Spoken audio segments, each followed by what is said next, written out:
Hey guys, it's Bella, and today I want to do just a very brief, fun transcription stream of a manuscript from the 15th century, and we can tell it's from the 15th century by the text. This is a manuscript from the Vatican Library, and it's freely available online. You can look at the digitization here, and we're going to be doing this.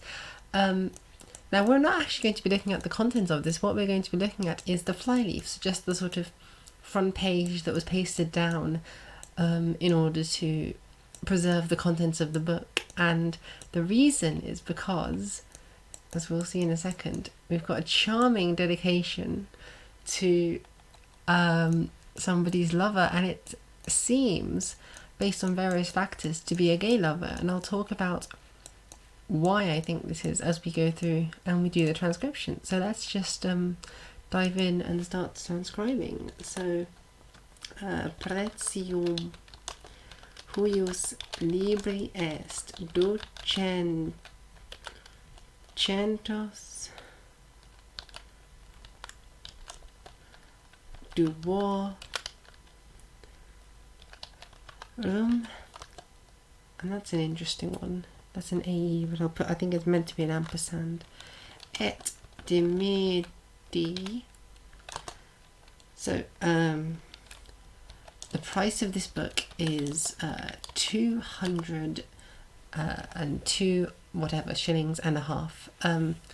U above indicates that there's been an abbreviation, and this is a common thing you get on books that are sold at marketplaces in or at stalls in the 15th century, as this one is, based on the fact that it's written in a nice humanist script.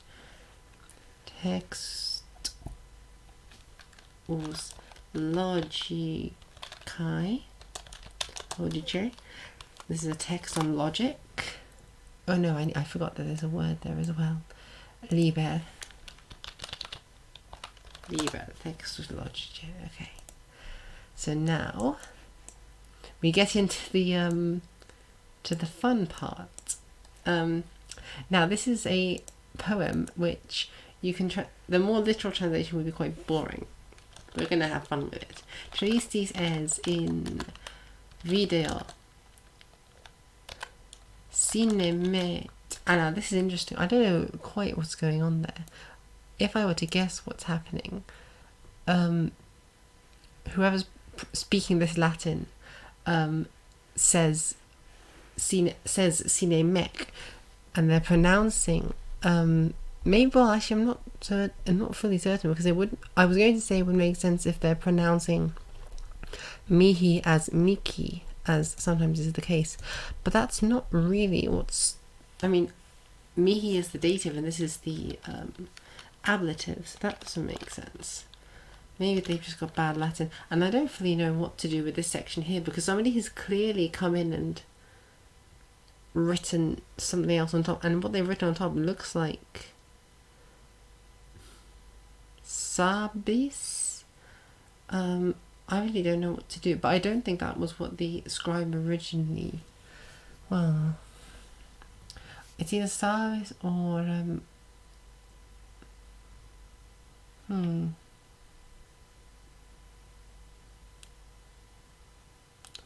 I am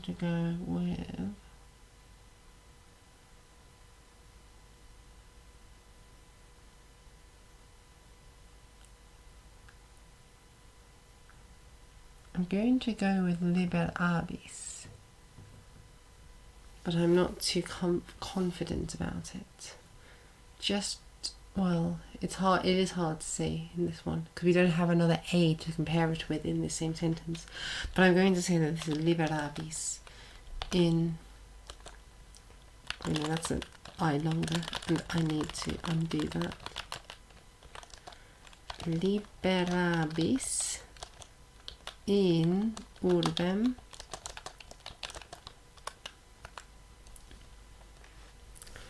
and then we have how me, and that's an abbreviation for quad, domi no licet servet tour.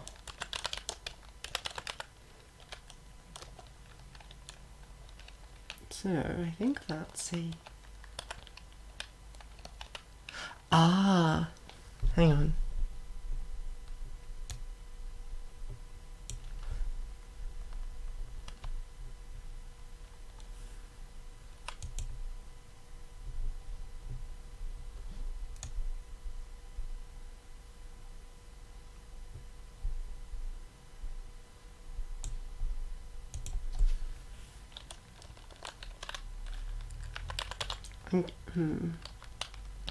I'm going to put this as an abbreviation for ve, but I actually don't have...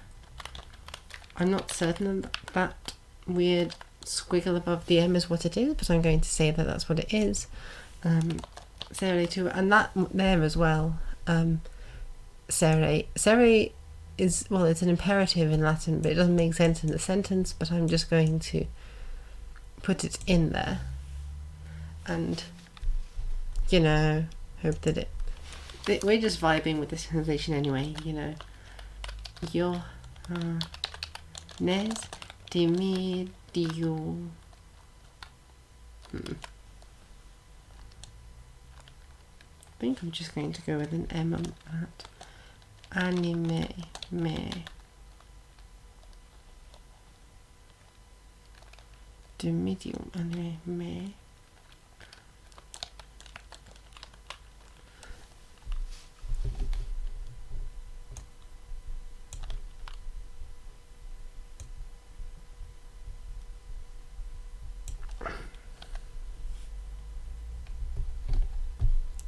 And then we get onto this thing here, which is the poem written for this guy's lover, John. It's very sweet.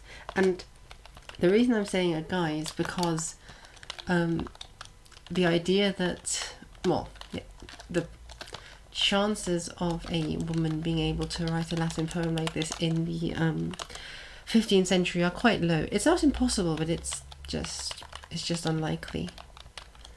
Moliadura. Candida. So Candida nigra oculi cernant et dextera leva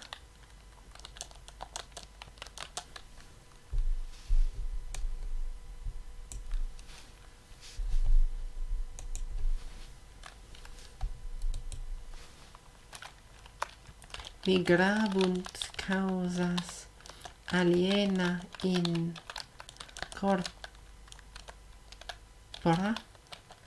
and that's reum, the reum,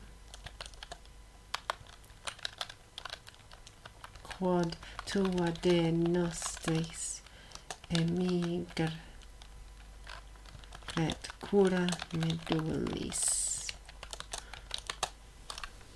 I think I'm going to translate that as quid, actually. Mea maxima culpa. So quid tua de nostris emigret cura medullis. And then all of that says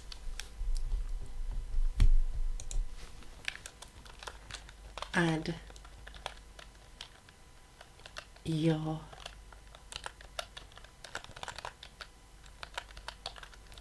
and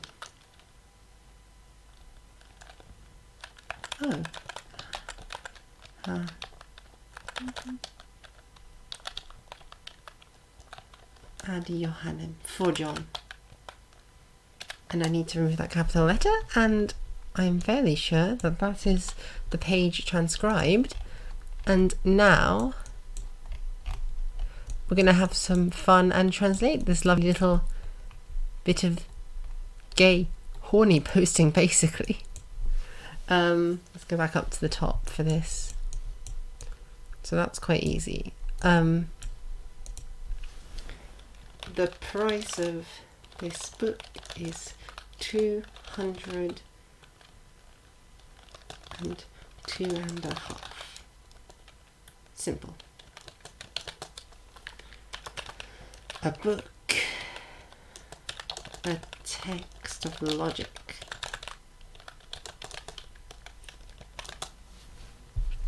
So now, this part down here, tristis es,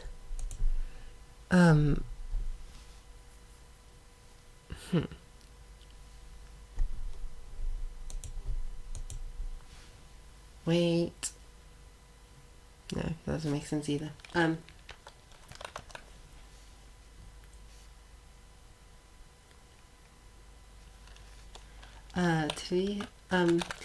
You are sad. Teresa says, in video, I am jealous. Without me, you will. La liberavis. I'm not fully sure what this actually means. I think it's like, well, because so liberare is to set free. But I'm going to translate this tentatively will be free, because otherwise it doesn't make that much sense. Liberavis in orbe. I'm going to translate this as, oh, woe is me, because it is not fair that your Lord. So this construction here, non licet quad domino non licet serve tuo. Now domino and tuo go together. That's sort of your Lord, your master. Non is a abbreviation for non, and then licet plus the dative plus an infinitive is like, it is not allowed for, or it's not appropriate for so and so to do X. Now this word after licet, sere, frankly, it's not, I mean, it's a command in Latin for meaning so, but it doesn't make sense, because otherwise you're saying woe is me because your Lord is not allowed, go and sow your seed or whatever. So I'm going to tentatively translate it as suere, as a sort of maybe a shorter version of suere. It does seem to be quite poorly written. I feel like whoever's writing this doesn't have amazing Latin. So I'm going to say, because it is not fair that your Lord, hang on, okay, I'm going to be quite rude here, this is going to get me demonetized if I was ever monetized, but I'm going to use a rather queer way of phrasing this here, and I'm going to put you in there as well, because this is, again, we're taking a liberal translation here, and we're taking a liberal translation, and what's the word? I think there's a you implied. So, oh, John, half of my soul. Very sweet. Where are we? Right. So here is this poem is actually pretty good in my opinion. Where are we at? So many things once sweet become, oh wait, no, I'm wrong. May things once sweet. May things once sweet become bitter, and soft things hard. You can sort of see where this is going. Candy, oh sorry, where are we? May, and again I'm putting in pronouns here arbitrarily, even though they're not in the thing. May the whites of my eyes perceive your pupils. Now, so what it literally says here is, may the whites of the eye perceive the blacks of an eye. and then it says, and the right hand, and the right, and it implies hand of sort of perceive the left. Although actually, now that I'm thinking about it, it wouldn't make that much. Yeah, no, it wouldn't make sense. So it would have to. So Dexter la leva has to refer to the eyes as well. Yeah.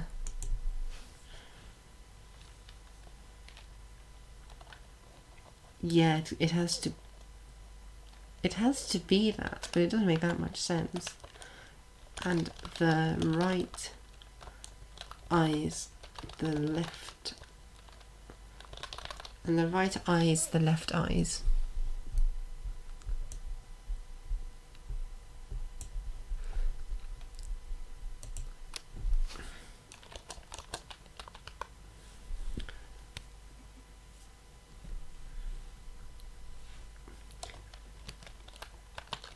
And I'm putting in a though in here, though others, and I'm translating aliena corpora as others, but it literally means strange bodies.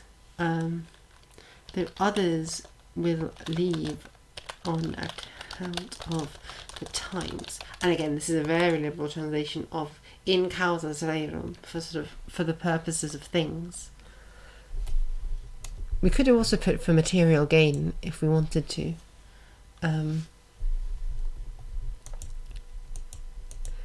And then, why would your love ever leave our marrow?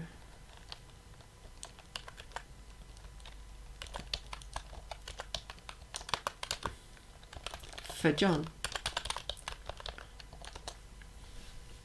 And we've taken a few liberties to make the translation sound more flowing, but I think this is a really sweet poem. O John, half of my soul, may things once sweet become bitter, and soft things hard. May the whites of my eyes perceive your pupils, and the right eyes the left eyes. Though others will leave on account of the times, why would your love ever leave our marrow? Oh, very sweet, very touching. So there we have it, folks. We have the poem of a frustrated gay lover. What I think has happened, honestly, is John has left this guy, whoever's written it. Maybe is a bit of a cuck situation as well, because it's like, I think John's like quote unquote master is the new guy, is the bull in this situation, and John at first is like, because they're both his handwriting, right? So I think at first he's like, oh, you're gonna regret it, you're gonna be miserable, you're just gonna be gallivanting around the city, it's not fair. And then he gets a fucking and then he sort of regrets it, and he's like, John, you're half of my soul. And then he gets sentimental and writes this long poem. It's like, my love will never die. And like, to whichever sort of 15th century scribe jotted down this little poem, I hope he sees this, bro.